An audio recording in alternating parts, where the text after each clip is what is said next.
नमस्कार। उत्तर प्रदेश में 69,000 शिक्षक भर्ती मामले पर हाई कोर्ट के फैसले को लागू कराने के लिए लखनऊ में जारी धरना प्रदर्शन के बीच में एक बड़ी खबर कल आई और उस खबर ने सारा परिदृश्य एकाएक प्रभावित कर दिया। खबर ये कि सोमवार को यानी 9 सितंबर को देश की सबसे बड़ी अदालत सुप्रीम कोर्ट में अनारक्षित वर्ग की याचिकाओं पर सुनवाई होगी। ये वो याचिकाएं हैं जो हाई कोर्ट के डबल बेंच के निर्णय के विरोध में सुप्रीम कोर्ट में डाली गई हैं। हाई कोर्ट की डबल बेंच ने कहा था कि 69,000 शिक्षक भर्ती में आरक्षण के नियमों का पालन नहीं हुआ है, इसलिए नए ढंग से आरक्षण के नियमों का पालन करके एक नई मेरिट सूची जारी करी और उसके मुताबिक जो लोग वंचित रह गए उनको नौकरी दीजिए। उसके बाद से पिछड़े और दलित वर्ग के हजारों अभ्यर्थी धरने पर हैं लखनऊ में। वो हर दिन किसी बड़े एनडीए के बड़े पिछड़े वर्ग के बड़े नेता का आवास घेर रहे हैं। केशव मौर्य हो, अनुप्रिया पटेल हो, ओम प्रकाश राजभर हो, भूपेंद्र चौधरी हो, प्रदेश अध्यक्ष भाजपा। उनको जो डर था पिछड़े वर्ग के दलित वर्ग के अभ्यर्थियों को, लगता है वो डर सच साबित होने जा रहा है। अभ्यर्थी बार बार यही कहते थे पिछड़े वर्ग के कि शासन, नौकरशाह, ये सब मिलकर ये चाहते हैं कि किसी तरीके से मामले को तब तक लटकाए रखा जाए, तब तक टाले रखा जाए जब तक सुप्रीम कोर्ट में पहुंच ना जाए और पहुंच के इस पर सुनवाई ना हो, शुरू हो जाए। और एक बार सुप्रीम कोर्ट का दखल हो गई मान लीजिए, और कल्पना कीजिए मान लीजिए सुप्रीम कोर्ट ने कहा कि भाई अभी स्टे कर दो हाई कोर्ट के फैसले,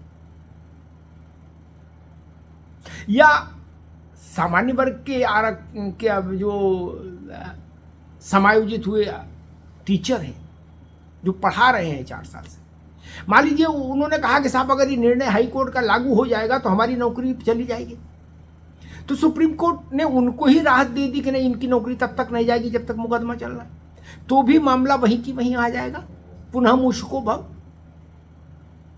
हाई कोर्ट के डबल बेंच के निर्णय पर एक तरह का स्थगन हो जाएगा।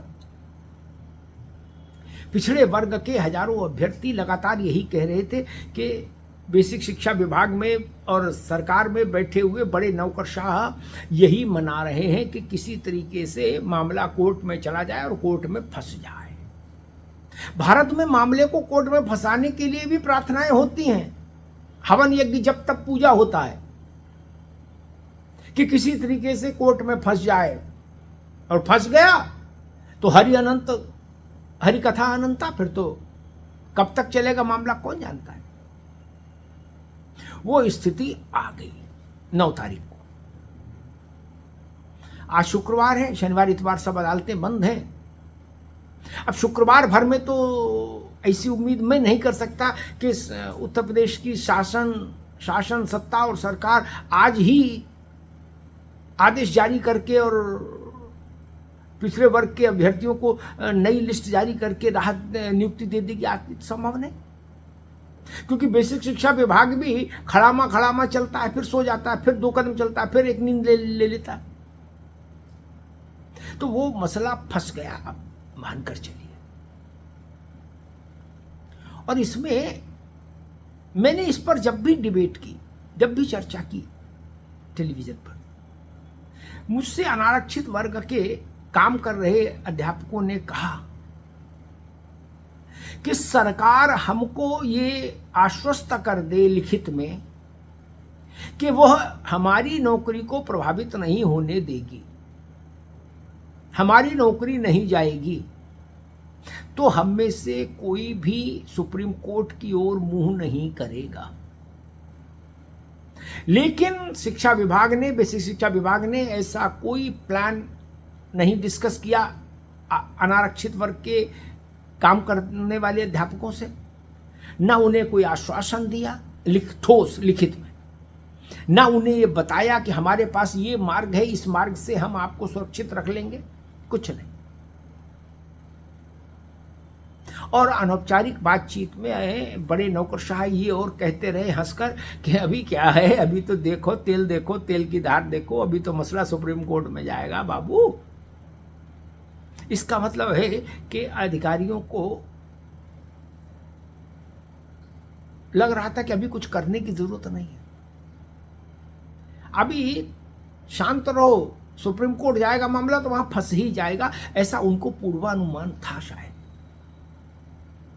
अन्यथा अगर सामान्य वर्ग के वो अध्यापक जो चयनित हुए 69,000 शिक्षक भर्ती में, उनके नौकरी की सुरक्षा की गारंटी सरकार दे देती, भाषण में नहीं, सब होगा, ठीक होगा, अच्छा होगा, चिंता मत करो, सबका साथ होगा, सबका विकास होगा, इससे नहीं। जिसकी नौकरी दांव पर लगी है वो इन बातों से प्रभावित नहीं होता ना, उसको आपको एक ठोस ब्लूप्रिंट दिखाना होगा कि इस नियम के तहत, इस व्यवस्था के तहत, इस सरकारी प्रस्ताव के तहत हम आपकी नौकरी सुरक्षित रखेंगे। और यही बात आपको पिछड़े और दलित वर्ग के अभ्यर्थियों से कहनी थी, जो 4 साल से धरना प्रदर्शन कर रहे हैं, धूप बारिश सर्दी झेल रहे हैं। उनसे भी आपको, सरकार को कहना चाहिए था, प्रशासन को, शासन को बताना चाहिए था कि इतने दिन के भीतर हम नई मेरिट लिस्ट जारी कर देंगे। एक भी ऐसा बयान नहीं आया कि फला तारीख तक मेरिट लिस्ट आ जाएगी। बना रहे हैं, देख रहे हैं, कर रहे हैं, देखेंगे, बताएंगे, करेंगे, इसके अलावा नथिंग। आप बता दीजिए एक भी बयान ऐसा आया हो बेसिक शिक्षा में, सचिव का, महानिदेशक का, मंत्री का, किसी का, कि मैं फला तारीख को सुबह 11 बजे नई मेरिट लिस्ट अपलोड हो जाएगी और नियुक्ति पत्र बंटने शुरू हो जाएंगे? नहीं ना। जब भी आरक्षित वर्ग के अभ्यर्थियों ने आपसे संपर्क किया, आप मतलब प्रशासन से, शासन से, उनसे यही कहा गया, देख रहे हैं, करेंगे, बताएंगे, परेशान मत हो। आपके कहने भर से कोई ऐसा नहीं हो सकता कि परेशान ना हो। और सब होगा, अच्छा होगा, चिंता मत करो, इन आश्वासनों के बीच में हुआ वही जिसकी आशंका थी ना। मामला सुप्रीम कोर्ट चला गया, 9 तारीख को उस पर सुनवाई भी है। अब सुप्रीम कोर्ट में 9 तारीख को सुनवाई शुरू हो जाएगी तो अधिकारी हाथ खड़े कर देंगे, वो कहेंगे जी अब हम क्या करें, अब तो मामला हाईएस्ट कोर्ट में पेंडिंग है। अब वहां से जब निपटेगा तो सरकार तत्काल फैसला करेगी, फिर उसमें कोई समस्या नहीं। लेकिन हाई कोर्ट के डबल बेंच के निर्णय आने के से लेकर सुप्रीम कोर्ट में सुनवाई तक जो समय था, उसका सदुपयोग क्यों नहीं किया गया, ये बड़ा सवाल है। बेसिक शिक्षा विभाग, मंत्रालय, निदेशालय, सब पर यही क्वेश्चन मार्क है कि हाई कोर्ट के फैसले से लेकर सुप्रीम कोर्ट में सुनवाई की तारीख तक के बीच के जो दिन थे, उसमें निदेशालय क्या कर रहा था, विभाग क्या कर रहा था, मंत्रालय का क्या कर रहा था, ये जवाब देना होगा।